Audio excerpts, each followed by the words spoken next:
박선원이 결국 최후의 발악을 시작한 것으로 보입니다. 조국을 친구라며 방송에서 눈물까지 흘렸던 사람이 이제는 조국혁신당을 신천지와 함께 외부 세력으로 묶었습니다. 노무현 대통령의 공로를 존중한다던 사람이 이번에는 노무현의 정치적 동지인 유시민을 향해 돈을 많이 벌어 울화가 쌓였고 정치에 미련이 남았다는 조롱까지 퍼부었습니다. 그리고 자신의 경쟁자인 최민희에게는 극명이냐며 반명분열주의라는 낙인까지 찍었습니다. 친구도 외부 세력, 선배도 외부 세력, 자신과 경쟁하는 같은 당 소속 의원도 반명분열 세력. 박선원에게 남은 민주당은 본인과 김민석에게 박수치는 사람들 뿐인 것 같습니다. 더 황당한 것은 사태가 걷잡을 수 없이 커지자 뒤늦게 해명문까지 올렸다는 겁니다. 그런데 해명문을 뜯어보면 사과는 없고 자기 모습은 더 선명해졌습니다. 박선원이 조국을 위해 흘린 그 눈물은 진짜였던 걸까요? 노무현을 존중한다는 말은 진심이었던 걸까요? 아니면 권력이 가까워지자 과거의 친구와 선배, 자신을 키워준 지지자들까지 차례로 외부 세력으로 바꾸고 있는 걸까요? 오늘 영상에서는 박선원이 왜 갑자기 자신의 정치적 뿌리까지 부정하기 시작했는지, 그리고 그가 올린 해명문이 왜 해명이 아니라 역대급 자폭문이 돼버렸는지 저의 시각에서 하나씩 짚어보겠습니다. 오늘 내용이 더 많은 민주시민들에게 알려질 수 있도록 영상 좋아요와 구독 한 번씩 정중하게 부탁드립니다.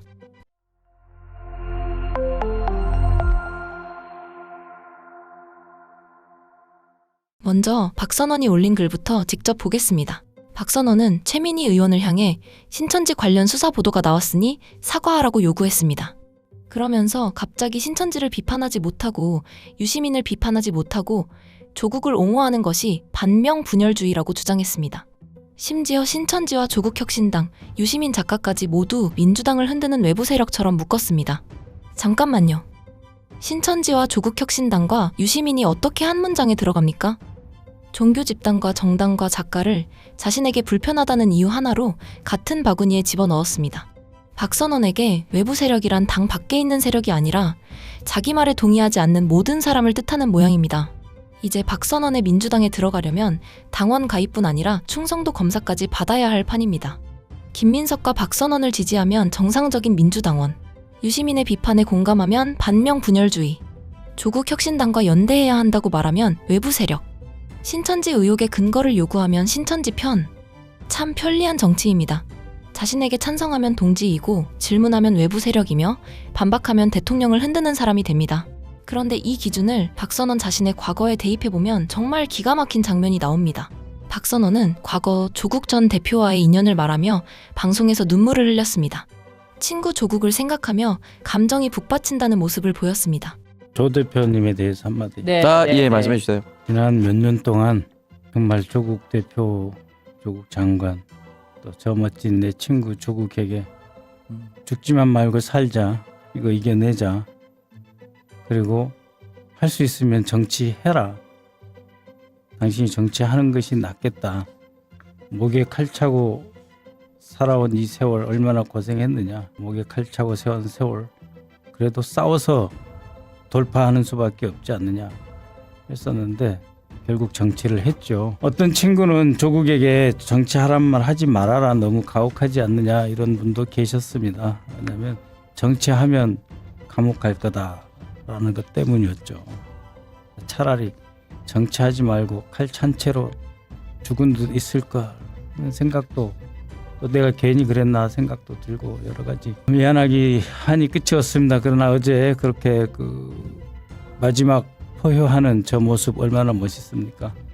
조국은 우리에게 돌아올 것입니다. 조국은 더욱 강하고 더욱 멋지게 돌아와서 민주정부가 계속되는 대한민국의 발전과 민주화를 위해 더 많은 일을 해낼 것입니다. 많은 분들이 응원을 하고 기다리고 있겠습니다. 예, 건강하게 우리가 다시 만날 수 있는 그날 기다리고 있겠습니다. 그런데 지금은 어떻습니까? 눈물은 조국에게 흘렸지만 표는 김민석에게 필요하니 조국혁신당부터 밖으로 밀어낸 겁니까? 이 정도면 우정이 아니라 정치적 소품에 가깝습니다. 필요할 때는 친구, 불리할 때는 외부 세력. 박선원의 인간관계에는 유효기간이라도 있는 모양입니다. 권력과 가까워지면 갱신되고 권력에서 멀어지면 자동으로 해지되는 관계 말입니다. 그리고 이런 이중적인 태도는 조국에게만 나타난 것이 아닙니다. 유시민 작가를 대하는 방식도 정확히 똑같습니다. 박선원은 뒤늦게 올린 글에서 유시민이 2002년 대선 당시 노무현 대통령 당선에 기여한 사실을 잘 알고 있고 그 공로를 존중한다고 말했습니다. 그런데 실제 방송에서는 어떻게 말했습니까? 유시민은 돈을 많이 벌었다. 돈이 많아 정치로 돌아가지 못한다. 정치를 하고 싶은데 돌아갈 수 없어 우라가 쌓였다. 새 책이 나올 때마다 강한 말을 한다. 일흔이 다 돼가면서 그렇게 살면 안 된다. 이것이 공로를 존중하는 태도입니까? 박선원의 존중은 참 독특합니다. 앞에서는 선배라고 부르고 뒤에서는 통장을 뒤지고 나이를 꺼내고 마음속 욕망까지 대신 써줍니다. 이제는 존중이라는 단어도 박선원 앞에서는 긴장해야 할 것 같습니다. 존중한다고 말한 직후 무슨 모욕이 따라올지 알 수 없기 때문입니다. 그런데 박선원은 자신이 던진 인격적 공격부터 사과하지 않았습니다. 대신 논쟁의 초점을 다시 유시민의 원래 발언으로 옮겼습니다. 사태가 커지자 유시민의 발언이 저주에 가깝다고 주장한 겁니다.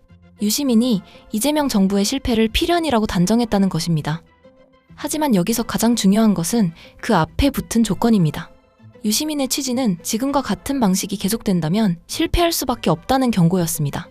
방식을 바꾸지 않으면 실패한다는 말과 무슨 일을 해도 반드시 실패한다는 말은 완전히 다릅니다. 의사가 환자에게 지금처럼 생활하면 병이 악화될 수밖에 없습니다라고 말하면 환자가 죽기를 바라는 저주입니까? 아닙니다.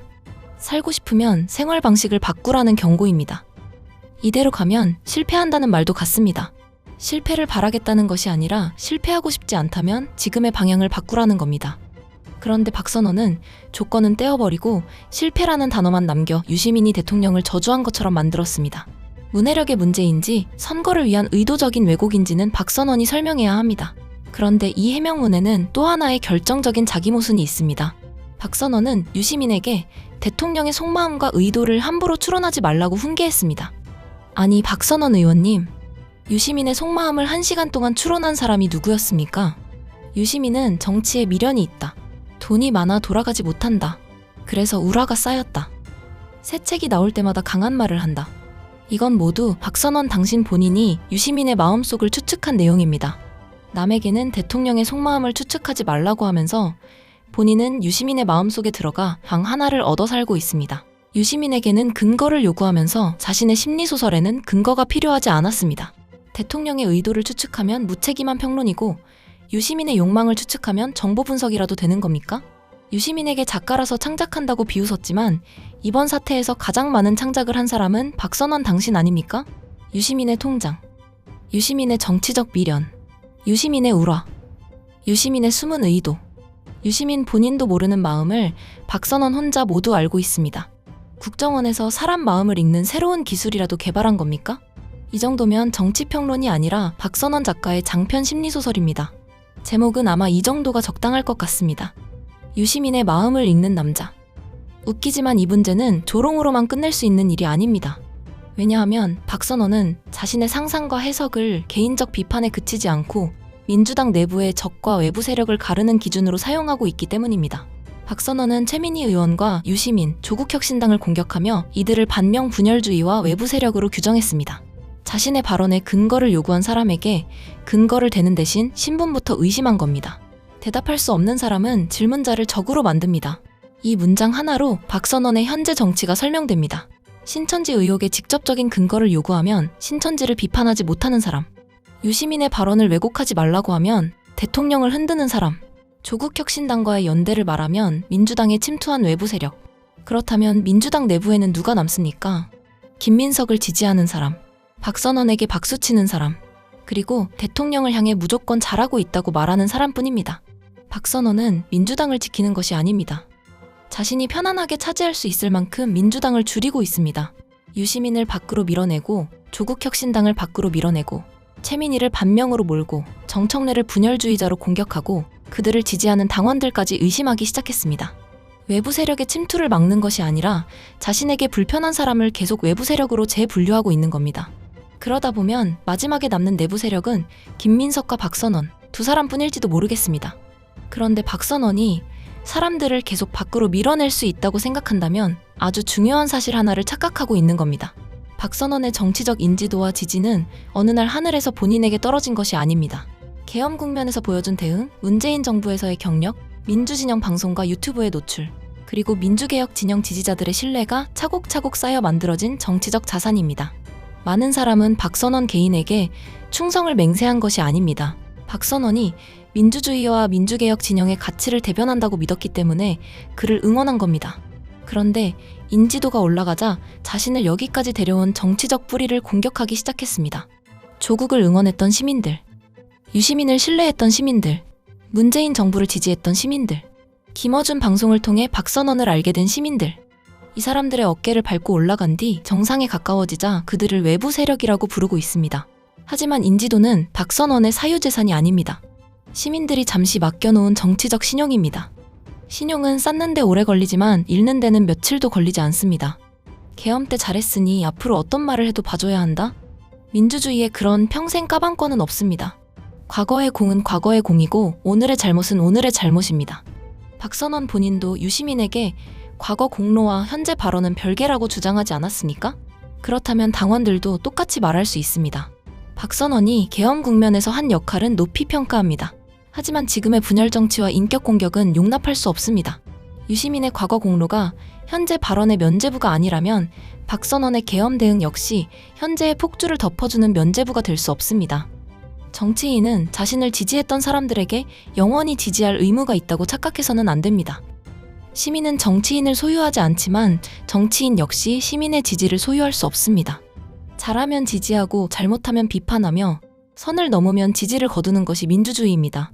따라서 박선원의 지지가 흔들리고 있다면 그 책임을 유시민이나 최민이나 조국혁신당에 돌릴 일이 아닙니다. 박선원이 스스로 사람들이 믿었던 박선원과 전혀 다른 정치를 시작했기 때문입니다. 계엄 국면에서 사람들에게 신뢰를 얻었던 박선원은 권력 앞에서도 사실을 말하는 정보 전문가의 모습이었습니다.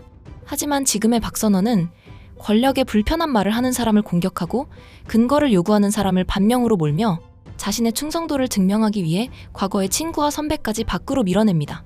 그리고 바로 이 지점에서 박선원의 현재 모습이 더욱 큰 배신감을 만드는 겁니다.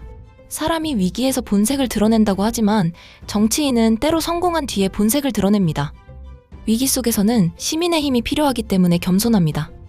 그러나 인지도를 얻고 자리가 보이기 시작하면 그제야 시민을 자신의 지지자로 착각합니다. 박선원은 지금 자신을 지지했던 시민들이 어디까지 참아줄 수 있는지 시험하고 있습니다. 하지만 정치인이 시민을 시험한다고 생각하는 순간 실제로 시험대에 올라간 사람은 정치인 자신입니다. 그리고 박선원은 이미 답안지를 제출했습니다. 조국을 향해 흘린 눈물이 진심이었는지, 노무현의 공로를 존중한다는 말이 진심이었는지, 유시민 선배를 위한다는 해명문이 진심이었는지 이제 말로는 증명하기 어렵습니다. 행동이 이미 너무 많은 말을 해버렸기 때문입니다. 그리고 그 대가는 벌써 숫자로 나타나고 있습니다. 박선원 유튜브 채널의 구독자는 극히 짧은 기간 동안 50만 명대에서 47만 명대로 내려앉았습니다. 수만 명의 시민이 조용히 구독을 취소한 겁니다. 박선원은 자신의 지지층이 자신의 이름 석자를 좋아해서 모였다고 착각했는지도 모릅니다. 하지만 사람들은 박선원이라는 개인을 숭배한 것이 아닙니다. 계엄에 맞서던 모습, 민주주의를 지키겠다는 태도, 노무현과 문재인 정부의 가치를 이어가겠다는 믿음을 지지했던 겁니다. 그 믿음을 배신하면 그 믿음으로 얻은 인기도 함께 사라지는 것이 당연합니다. 구독 취소는 욕설보다 조용합니다. 하지만 정치인에게는 훨씬 더 무서운 심판입니다. 댓글로 싸우지도 않고 긴 설명을 요구하지도 않고 그저 더 이상 당신의 말을 듣지 않겠다고 선택하는 것이기 때문입니다. 정치에서 가장 무서운 순간은 사람들이 분노하며 소리칠 때가 아닙니다. 아무 말 없이 등을 돌리고 관심을 거두고 기대마저 포기할 때입니다. 구독자 숫자가 내려가는 것은 단순한 인터넷 지표가 아닙니다. 시민들이 박선원에게 맡겼던 정치적 신용을 회수하고 있다는 경고입니다. 신뢰는 천천히 쌓이지만 배신감은 한순간에 사람을 떠나게 만듭니다. 박선원은 지금까지 얻은 인지도를 자신의 능력이라고 생각했을지 모릅니다. 그러나 그 인지도는 민주진영 시민들이 잠시 빌려준 확성기였습니다. 그 확성기로 자신을 키워준 사람들을 공격한다면 시민들은 언제든 전원을 꺼버릴 수 있습니다. 정치인은 지지자를 소유하지 못합니다. 어제 박수를 받았다고 해서 오늘의 모욕까지 참아줘야 할 의무는 누구에게도 없습니다. 계엄 때의 공로가 오늘의 폭주를 면제해주지도 않습니다. 과거에 잘했던 사람이 현재 잘못하고 있다면 더 크게 비판받는 것이 오히려 당연합니다. 기대가 컸던 만큼 배신감도 크기 때문입니다. 사람은 자신의 뿌리를 버리고도 잠시 높이 올라갈 수 있습니다. 하지만 뿌리를 잘라낸 나무는 높이 올라간 것이 아니라 쓰러질 시간을 기다리고 있는 것입니다. 박선원이 조국과 유시민, 최민희와 정청래, 그리고 자신을 믿었던 민주진영 시민들을 계속 밖으로 밀어낸다면 마지막에 외부 세력이 되는 것은 박선원 자신일지도 모릅니다. 시청자 여러분은 어떻게 생각하십니까? 계엄 국면에서 박선원에게 보냈던 신뢰를 지금도 유지하고 계십니까? 아니면 조국혁신당과 유시민, 자신을 비판한 민주당 의원들까지 외부 세력으로 몰아가는 모습을 보며 박선원의 본 모습을 뒤늦게 확인했다고 생각하십니까? 여러분의 생각을 댓글로 남겨주십시오. 오늘 내용이 더 많은 민주시민들에게 알려질 수 있게 영상 좋아요와 구독 한 번씩 정중하게 부탁드립니다. 끝까지 시청해주셔서 진심으로 감사드립니다.